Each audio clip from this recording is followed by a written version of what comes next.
Yes, the Philippines' largest network. Now signing on.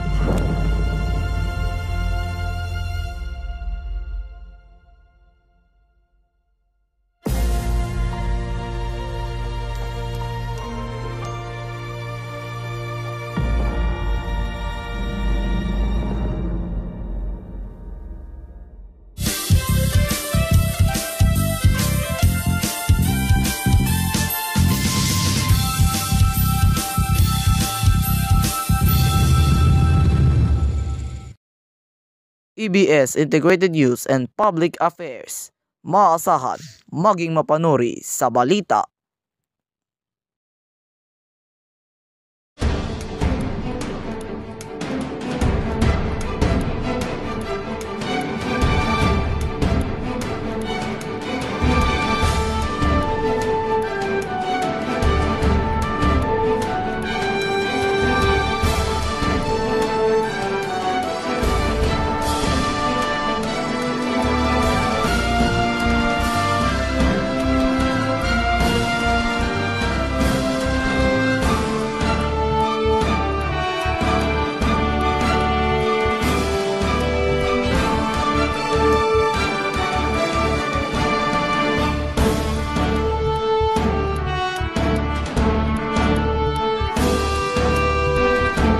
Magandang umaga, narito na po ang Desisyon 25.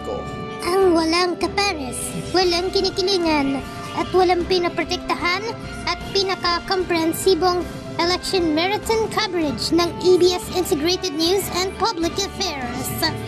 Mga kaagapay simula po ngayong umaga, tututuhan at babandeyan ng buong pwersa ng EBS Integrated News and Public Affairs ang pinaasaryong balita sa eleksyon. Mula sa botohan hanggang sa bayangan, atin pong aantayan